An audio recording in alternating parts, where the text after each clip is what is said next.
Selamat pagi. Hari ini kita akan masuk hukum indeks. Kita ada 7, tapi ini kita akan masuk 3 yang pertama dulu. Okey, dalam pengaplikasian semua hukum indeks, kita kena tahu konsep dia. Okey? Dan perlu buktikan bahawa formula ini adalah benar dan boleh diguna pakai untuk semua pengiraan indeks yang mempunyai situasi yang sama.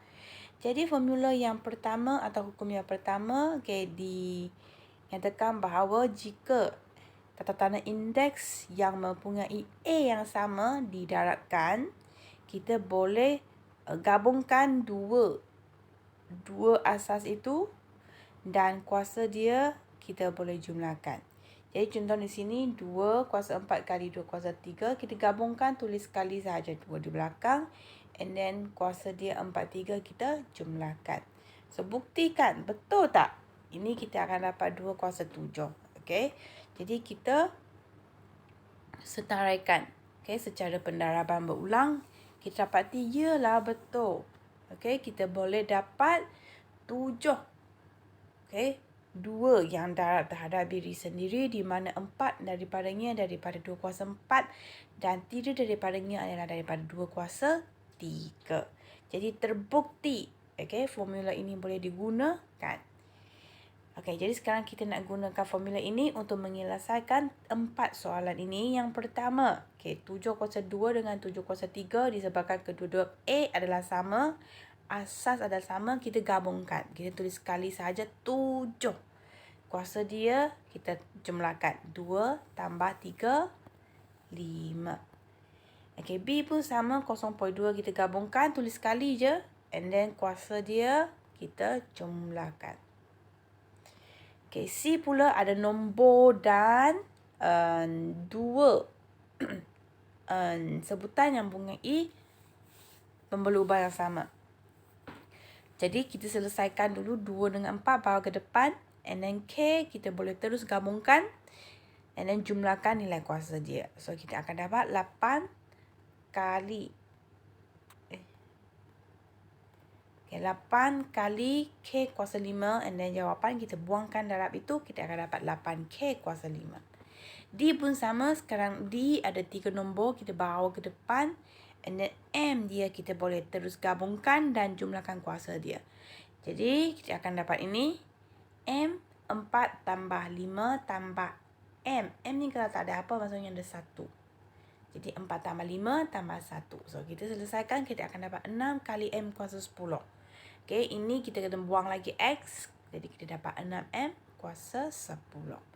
Jika suatu soalan itu dia mengandungi lebih daripada satu jenis asas, dia ada M, dia ada N, maka kita selesaikan secara berasingan.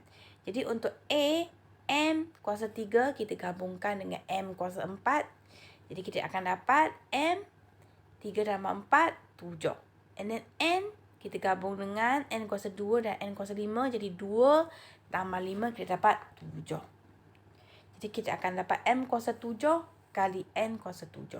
Disebabkan kedua-dua ini adalah sebutan algebra, kita perlu buang X ataupun darab. Jadi kita akan dapat M kuasa 7, N kuasa 7.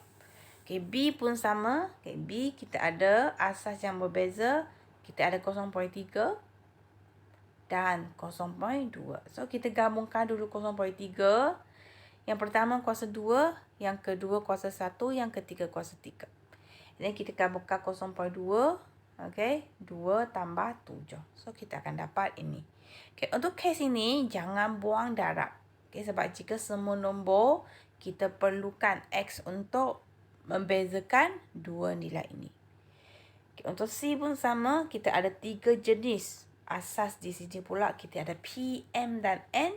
Kita tentukan siapa yang boleh kita gabung. Kemudian kita jumlahkan kuasa dia. Kita akan dapat P kuasa 6 kali M kuasa 7 kali N kuasa 5. Dan kita buangkan semua X. Kita dapatlah jawapan ini. D pun sama. Kita hantar semua nombor ke depan. And then M kita gabung. N kita gabung. Kita akan dapat ini. Kemudian kita buangkan semua X. Kita akan dapat ini. Sekarang kita tengok hukum yang kedua pula, okay, dia terbalik dengan tadi. Tadi darabkan, sekarang bahagi. Kalau bahagi, nilai kuasa dia kita boleh terus tolak. Jadi kita uji dengan pendaraban berulang, kita dapati ya betul. Okay, jadi kita tengok contoh yang pertama. 5 kuasa 4 bahagi 5 kuasa 2, 5 sama gabung. And then kuasa disebabkan mereka adalah pembahagian, kita boleh terus tolak. Jadi kita akan dapat ini, dapat ini. Okay, B negatif 3, 4 tolak 2, tolak. Kalau tak ada apa-apa maksudnya 1. Jadi kita akan dapat negatif 1 kuasa 1. Okay, 1 ini kalau I tak tulis, tulis sahaja negatif 3 pun boleh. Okay, C. Okay, kalau ada pembahagian, biasanya saya suka terus tukar kepada pecahan. Supaya saya boleh nampak apa yang nak settlekan kenapa. Secara menegak. Saya boleh nampak M atas dengan M bawah. N atas dengan M bawah. Jadi M 4 tolak 2 sebab mereka adalah pembahagian. N 3 tolak 1. So kita akan dapat jawapan M kuasa 2, N kuasa 2. Okay, D pula. Okay, samalah. Okay, jadi saya tunjukkan sahaja. Okay, nombor bahagi dengan nombor, X dengan X, Y dengan Y. Kita akan dapat ini. E. Okay. Dan F. Okay, sini ada satu soalan kebat. Okay, dia minta kita cari X tambah Y.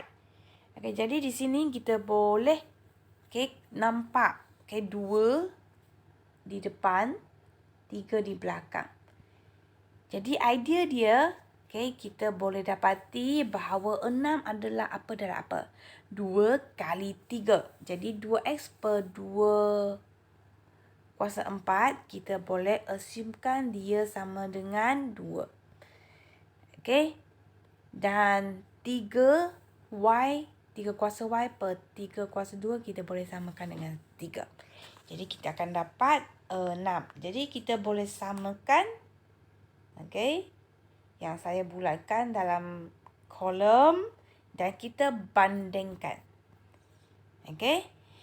2x bahagi 2 kuasa 4, kita terus selesaikan. Okay, kita dapati formula ini. Okay, apakah nilai x sebenarnya? Okay, jadi ada satu syarat yang kena ingat. Apabila kita bandingkan 2 indeks, A dia sama, jadi N dia pun sama. Jadi di sini N adalah apa? A sudah sama sebab asas adalah 2. Jadi kita selesaikan ini. X tolak 4 sama dengan 1. Jadi X adalah 5. Sama juga dengan Y. Okay, 3Y per 3 kuasa 2. Kita gabungkan. Kita dapat 3 kuasa Y tolak 2. Ini samakan dengan 3 kuasa 1. Okay, sebabkan AA sama, kita potong. Kita boleh terus bandingkan kuasa dia. Y tolak 2 sama dengan 1. Jadi Y sama dengan 3. Belum habis. Dia nak kita jumlahkan. Jadi X tambah Y adalah 8. Okay. Okay, kita tengok pula hukum yang ketiga. Okay, hukum yang ketiga kita boleh nampak apabila kita ada 2 kuasa pula. Okay, yang sebelum ni kita ada 2 indeks. Tata indeks yang mempunyai asas yang sama kan. Okay, sekarang kita ada 1 je A, tetapi kita ada 2 N. So, jika kita ada situasi macam ini, kita juga boleh kekalkan A kita. Tetapi kuasa dia sekarang bukan lagi tambah, bukan lagi tolak, tetapi darab. Okay, jadi kita boleh cuba. 2 kuasa 3 darab dirinya sama dengan 4 kali. Memang betul. Kita dapat 2 kuasa 12. Okay, jadi kita boleh terus gunakan ini untuk ketika-ketika contoh ini. Okay, kita tengok A. 3 ada 2 kuasa. Okay, ada 4 dan 2. Jadi kita darabkan sahaja 4, 2. Kita dapat 3 kuasa 8. H pun sama. Dia ada 2 kuasa. 3 dengan 10. Jadi kita darab sahaja 3 dengan 10. Dapatlah jawapan. Negatif Y ada 2 kuasa 6 dan 3. Kita darabkan saja. Jadi kita akan dapat jawapan ini. Jangan lupa disebabkan A kita adalah nombor negatif, kita mesti letak kurungan. Okey. Ini contoh 3. Saya rasa saya tak akan bincang kot. Okey, kita lompat inilah. Okey. Okey, kita tengok pula apabila pendaraban 2 kuasa dalam kurungan melibatkan 2 jenis tata tanda indeks. Okey, contohnya A. Okey, kita ada 7 dan 5 dalam kurungan. Okey, dan dua-dua indeks ini mempunyai kuasa 1 dalam kurungan, 1 di luar kurungan. Jadi sama saja. Okey, kita tutupkan ini 5 kuasa 4, kita tutup dulu. Ini macam tadi. Nampak tak? 7 ada 2 kuasa, 3 dan 3, jadi kita darabkan. Kita dah siap ini, kita beralih ke belakang. Tutup ini pula. 5 pun ada 2 kuasa, jadi kita darabkan 4 kali 3. So, kita akan dapat something like this. Kita selesaikan, itulah jawapan kita. Okay, B. Okay, ada berapa A di dalam B? Ada 3. 2, 5 dan 11. Jadi, kita kena darab 2 kuasa pun kena 3 kali. So, yang pertama 4 kali 5. Yang kedua 3 kali 5. Yang keempat 2 kali 5. Jadi, kita dapatlah jawapan. Okay, untuk C, okay, kita bukan nombor. Dia bagi pemboleh ubah. Jadi, berapa pemboleh ubah yang ada? 3.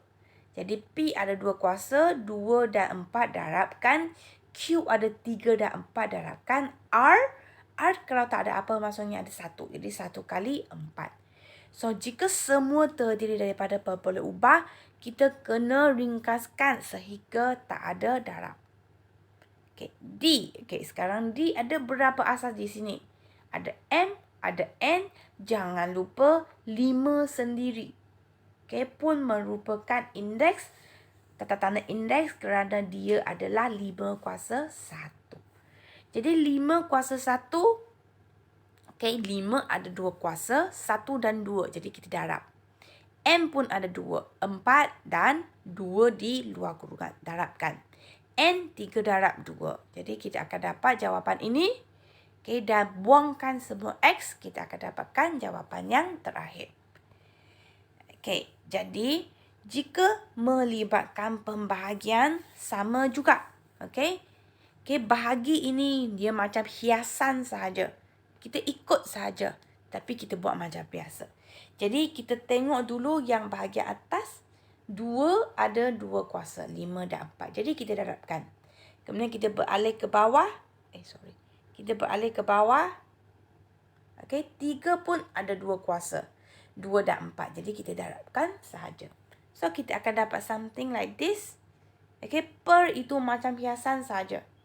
Lepas siap, kita dapat jawapan ini. Okay, F pun sama. Kita tengok yang atas dulu. Ada 2 asas. Jadi, kena darab 2 kali. 2 sendiri ada kuasa 1. Jadi, 1 dan 4. X 3 darab 4. And then 3 Y kuasa 7 di bawah pun sama. 3 sendirinya ada kuasa 1 darab 4 di luar. Y 7 kali 4. So, kita akan dapat jawapan ini. Okay, and then G. Okay, kita tengok sajalah. Dia menambahkan lagi A. Jadi, kita kena darab lagi lebih banyak kuasa. Okay. Jadi, 3, 1 kali 3. M 2 kali 3. N 3 kali 3. So, kita akan dapat something like this. And then, kita boleh ringkaskan lagi. Nombor dengan nombor. Okay, M dengan M dan N dengan N. So, kita akan dapatlah jawapan seperti ini. Okay, jadi itu sahaja untuk hari ini. Kerja rumah hari ini, tulis di indeks hukum indeks dan masukkan tarikh hari ini. Okay, so inilah latihan kita. Okay, semua kita sudah bincang. Okay, dalam slide tadi. Jadi itu sahaja untuk hari ini. Sekian, terima kasih.